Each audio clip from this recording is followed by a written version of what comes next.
Amigos, um grande abraço desde a nossa querida Venezuela do Sul. Você está no canal Café com Mortadela. Uma vergonha nacional aí fabricada contra a nação pelo Senado Federal. O Paulo Gonetti é reconduzido com o voto dos senadores a mais um mandato à frente da Procuradoria-Geral da República, com a votação mais apertada da história desde a chamada redemocratização, se é que assim muitos incautos chamam o período de 85 para cá. Paulo Gonetti tem 20 votos a menos do que em 2023, mas é reconduzido à PGR. Esta é a manchete do Poder 360. Já o jornal o Globo traz a seguinte manchete: Gonetti é reconduzido à PGR na votação mais apertada desde a redemocratização. Vamos começar aqui por essa matéria de O Globo. Denúncias contra Bolsonaro e os atos de 8 de janeiro mudaram o clima político desde a última indicação, não é?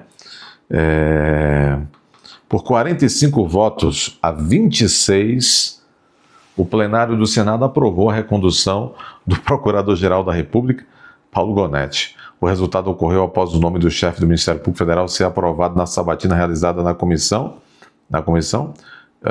de Constituição e Justiça do Senado, e depois foi levado aí ao plenário, ao plenário do Senado.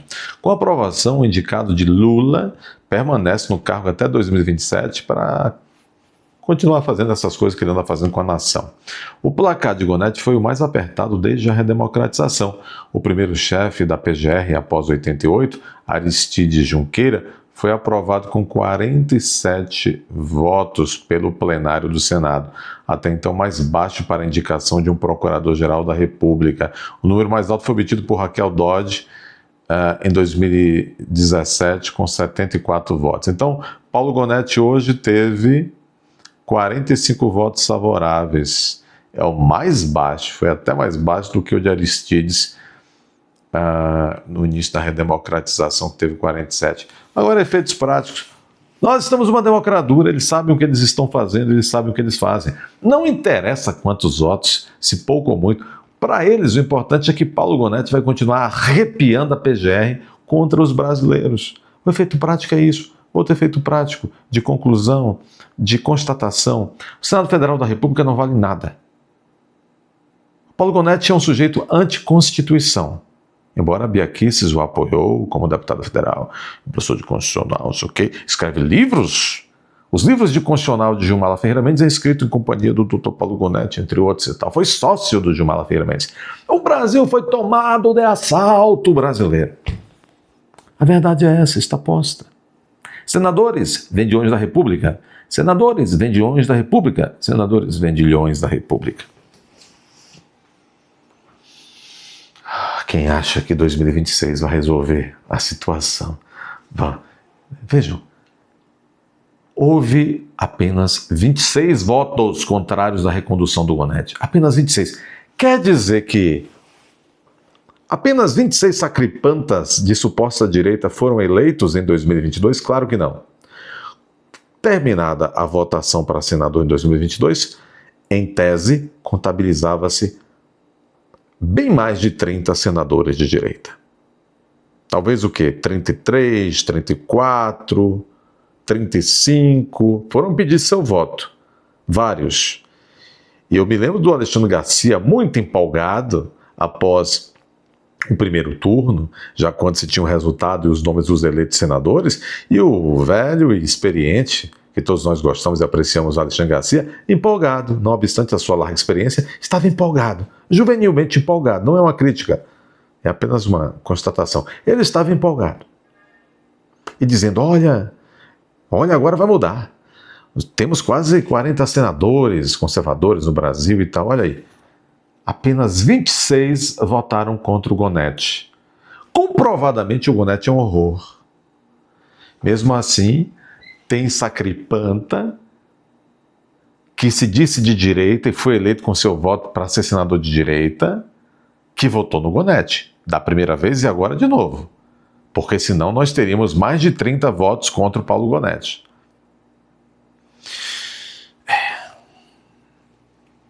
Que coisa, hein? Os bastidores desta vitória do Gonetti.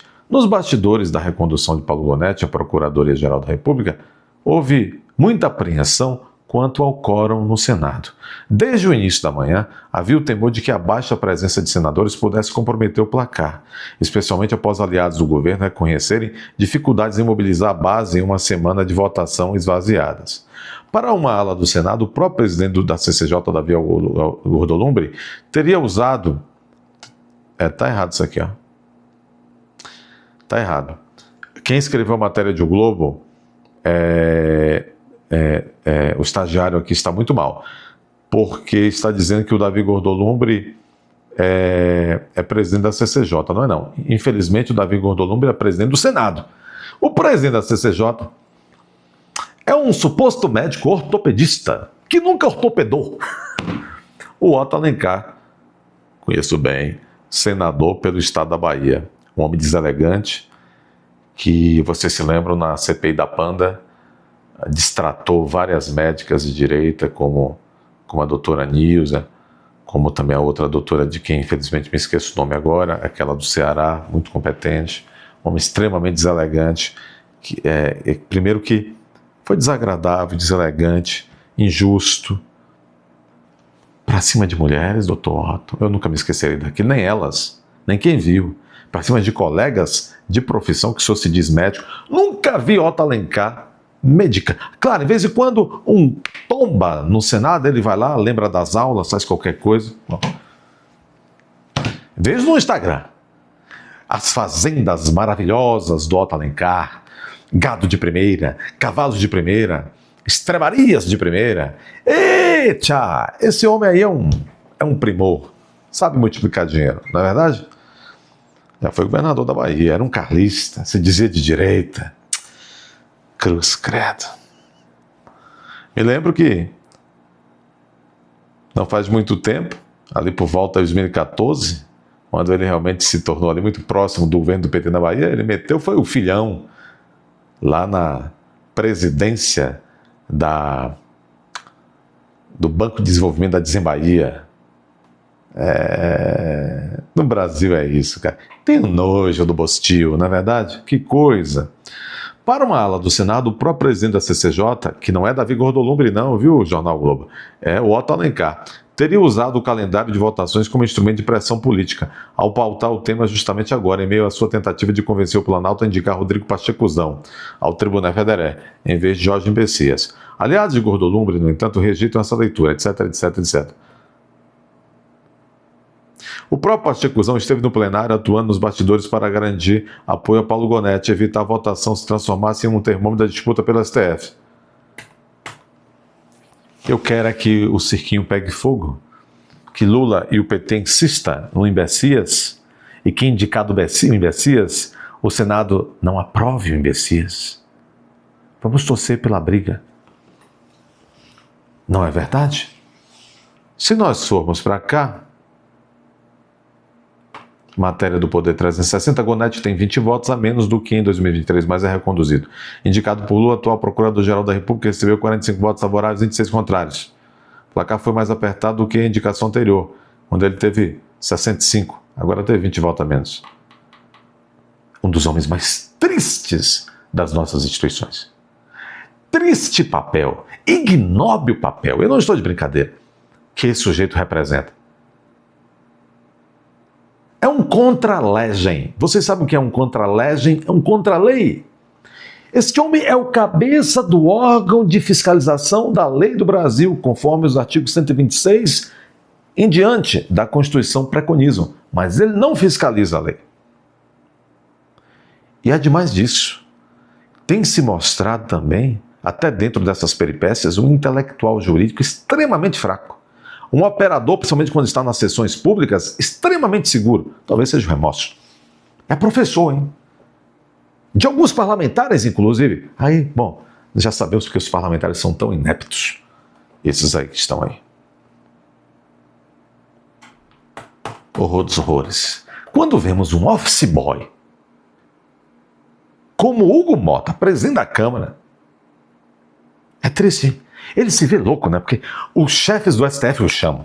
O Arthur Lira, o seu inventor, o chama. Ou não sei quem o chama. Ele se vê louco. É um office boy. E é um sequestrado.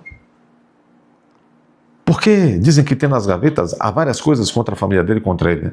E surgem em todo momento denúncias. As servidoras fantasmas do Hugo Mota, a chefe de gabinete que fazia rachadinha, que tem coisas, mas não vai. Porque todo mundo, me ajuda que eu te ajudo. Não faça cara feia para mim, não que eu te entrego. Essa é a República.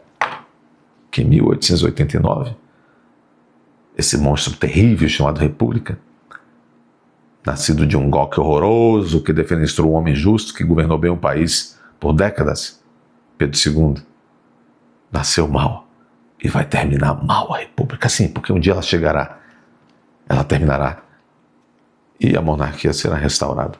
Não tenho a menor dúvida que será restaurada. Bom, dê seu like, inscreva-se, confira as inscrições todos os dias, comentem, compartilhem. É hora de você se tornar membro desse canal, indo até a aba Seja Membro. Pessoal, a plataforma está pegando no pé do canal, não tem distribuído a vocês, então vocês têm que se engajar melhor, interagindo melhor com os vídeos, deixando o like, compartilhando, comentando e não esperando notificações, criando o hábito de entrar aqui de manhã, meio-dia, de tarde, de noite, ok? Vamos todos juntos. Um grande abraço.